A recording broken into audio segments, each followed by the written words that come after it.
Hello, friends. I'm trying to start a conversation, and these topics will be uploaded under the caption of What do you think?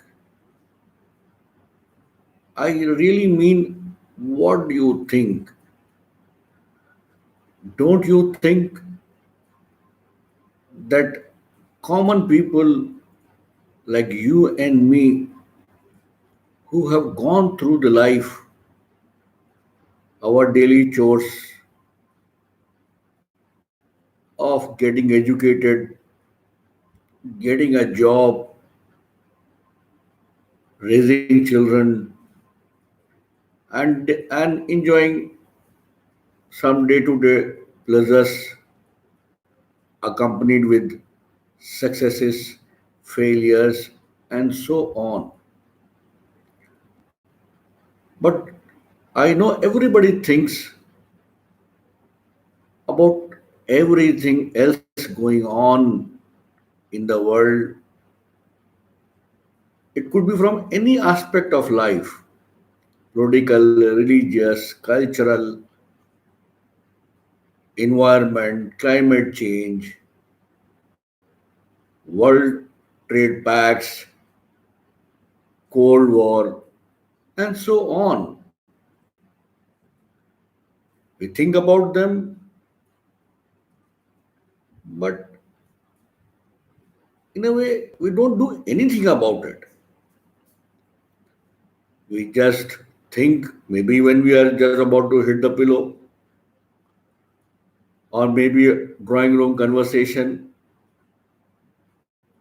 with friends and families.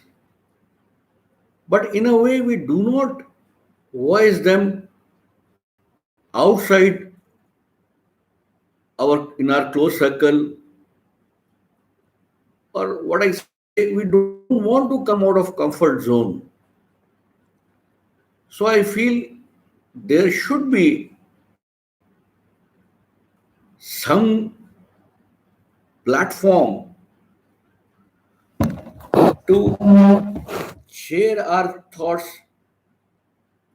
our feelings, our perspectives, not based on TV channels, political propaganda, or conditioned upbringing, regimentization of any kind, where the mind will actually be free and where we really feel that our opinion should matter. We may not be able to change anything, may not be able to bring any revolutionary change, but then revolution is not everything. Things have to change gradually, and at least if nothing else can be achieved, at least we leave a better world for our next generation. My today's topic of conversation is Afghanistan. This has been troubling me for very, very long. Sometimes I think the Afghanis are not the children of the same God. Why do they suffer so much? If you go by media and travelogues, Afghans are supposed to be gentle people, like character in the Rabindranath Tagore story Kabliwala. If they are like us, like anybody else, why do they are suffering so much? And we can go back into history and discuss Afghanistan at a length, telling them that they are on the crossroad of Central Asia, They were on the trade routes, which were very, very important. And from ancient times, for times immemorial, people tried to control Afghanistan for trade and political reasons. At the moment, I do not want to go so far. I just want to see in the current scenario when US troops are going home and there is a widespread fear that Taliban will take over and it may be accompanied by religious intolerance, repression, and so on. If you go back slightly in the history and see Vietnam War, South Vietnam was propped, armed, and US military was in thick and thin of Vietnam War, and North Vietnam got support from USSR, which is which is now Soviet Union. And what we see, instead of going in detail, what we see ultimately, Northerners could defeat US and US had to withdraw. And this Cold War era conflict did not end there. Later we see Soviets moving in Afghanistan under Brezhnev, trying to control fiercely independent Afghans, and US getting an opportunity to pay back Soviet Union in the same coin, and they propped up local militia and they employed that local militia with aid of US, deployed same tactics, same guerrilla war tactics what US faced in Vietnam. So what we see, the hardcore Taliban or other militias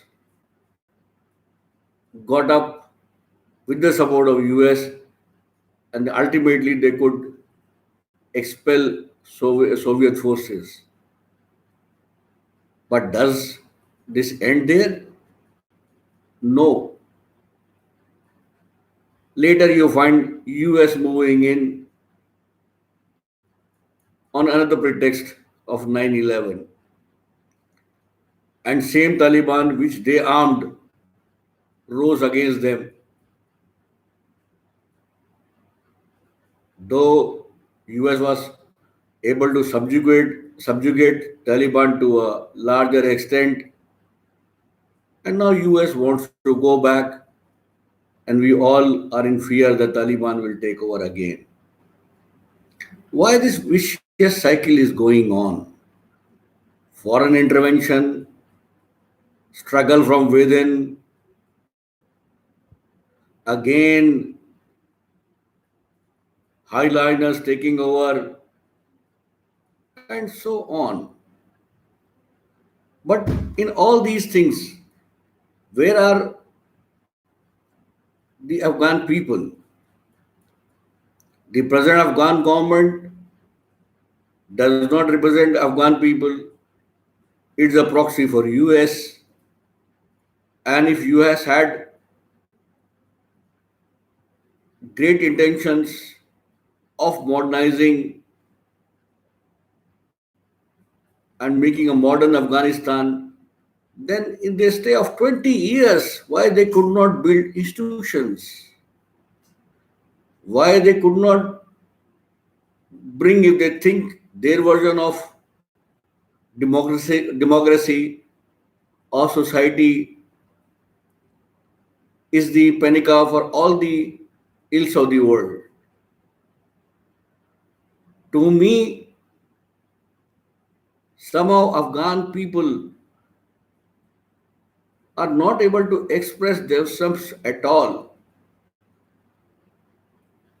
They are not like us, they're not like Soviets, they're not like Americans, and I'm very sure majority of them are also not hardliners or Talibanis.